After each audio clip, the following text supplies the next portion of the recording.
a fo ele ma fai se me ise kumalo ele se fai ya a se nga fenga fa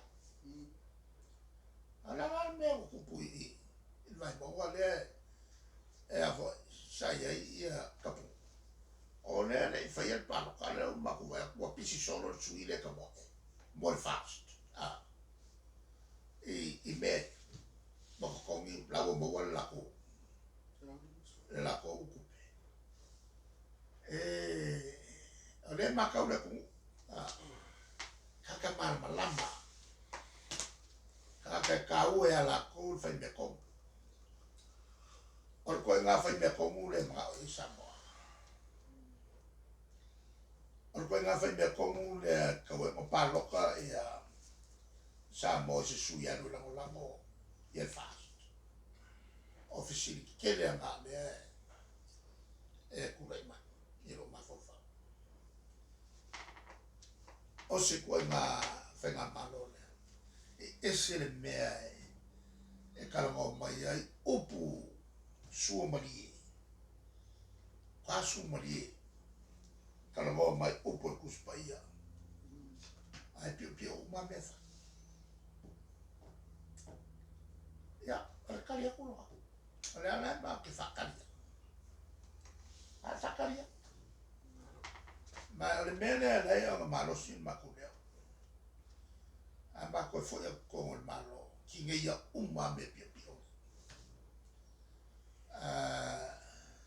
la wala la ma ku faita e ka ofi e foi se fa na malo le chapipi e lo ku lu ma e fa pele ka ku fa kai ya e le ka un fa kai ya e chapipi fa no pipi o me le vesi e la ma ka ku wala inga a fio vale ku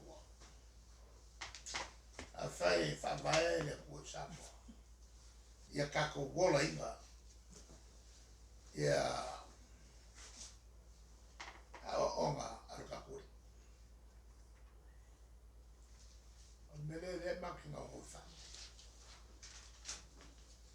e o kilo ku isi ka kai pe ka wemu ya ka wemu pe ka wemu pe le chapi ni se me ale makilo le ya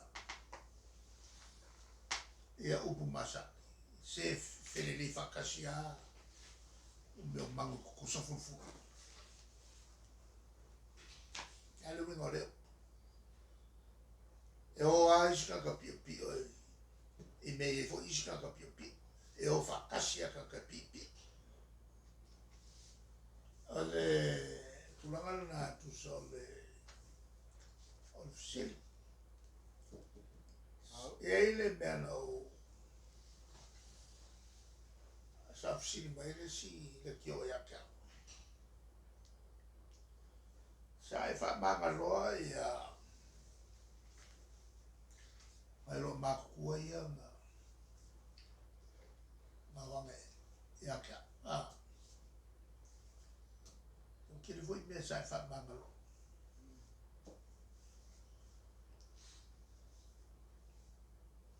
E pelo over fazer bangalô. Le tulanga na sa le tawa ya tau ya meia sa feko mai aka. Awo vai ku. O kai manga kua.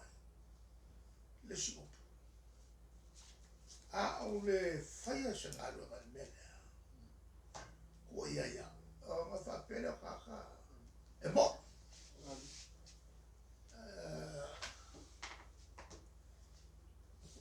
Wala voi ale fenga kwa. Ole ngifo. Maka. Kau masui.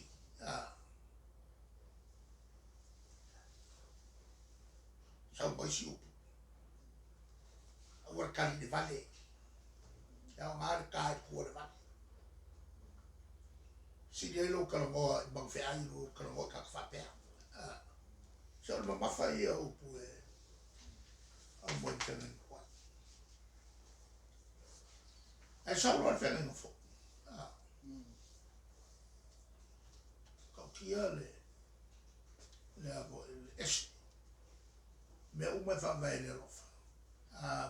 Po mailo ala whau. Ni liu ya ili si o ala whau. Whamangano. O mea ngā lea e avo whai mai peis.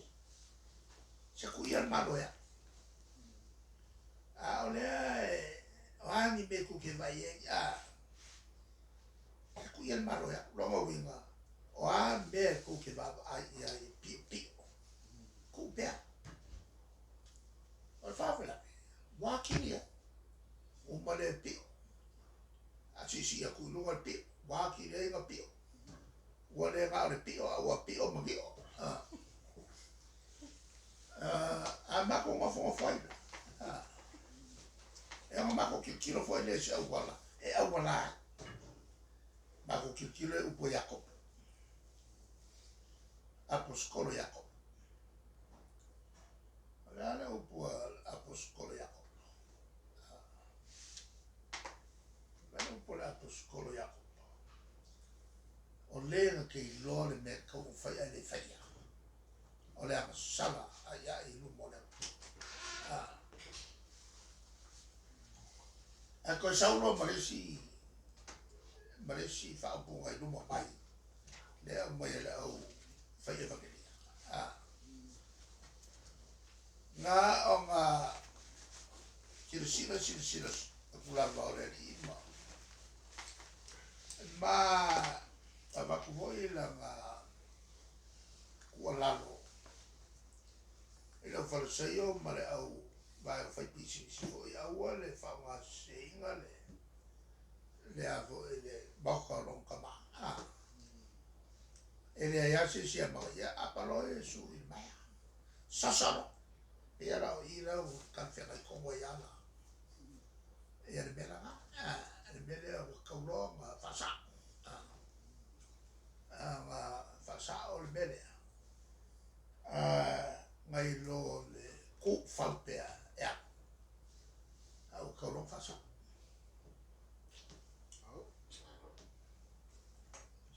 Ia. E si ngā kuavo. O Jakob.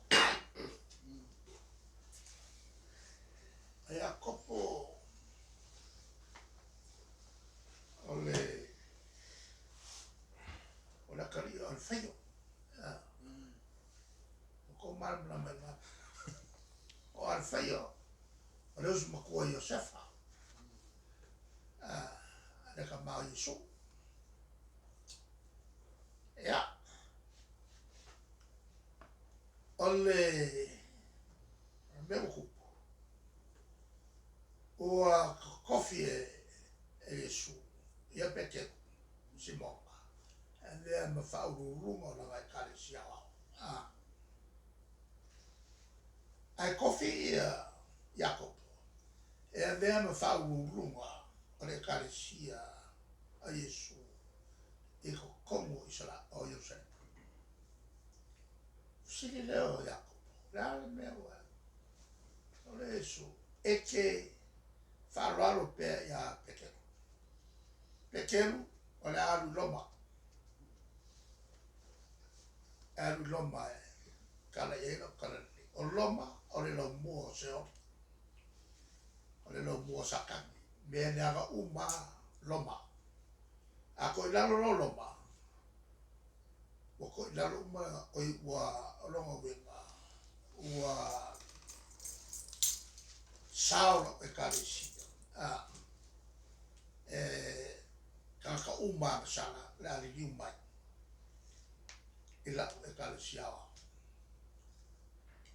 Ai o ingei lava I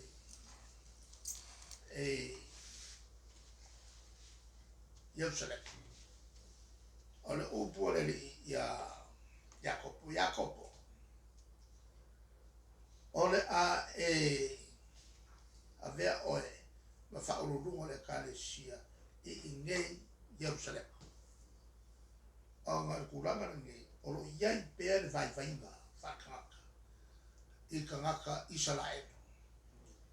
A le kau kupu kaka e le whanonga. Nalala ngā lai mo whangau mai. Mo whangau mai. Wa o le ngawha o kawika. I le ngawha o kawika. E wsosoangi ai ina ia kau kuku mai mangaku kaka Israel. Ia Yesu. Langa le mangaku whalona. Ia. Mai ko kere kaka.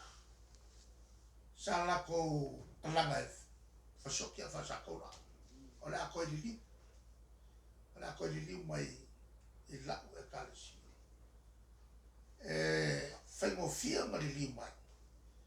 La whai lau ke loa o oe o Iakopo. O le ngawha o kawika. O le ngawha o kupu. E le mwhai le mea ngā pe a ia peke. E le kukusa le kulanga alonga wenga. E ongo ko kere ngaka e le whai whasawika. Pe a whai e ngofo I pekeru Jerusalem. Lala ngā wai o mai kainungi. Lala e pasois. Pe a isa a kofi ai I a Iakopo.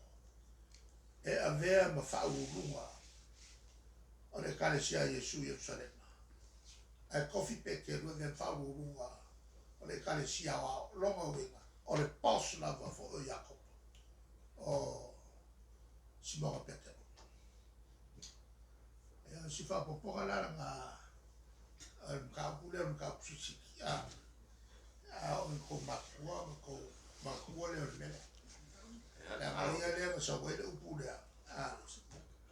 Le upu lea. Lenga ke iloa le mea kau o whai ai le whaia. O le sala la ngā ipu mole. O le ala koe lea ngā. Ka ue ko ngā runga le whai. O ko uma o so o Iakopo.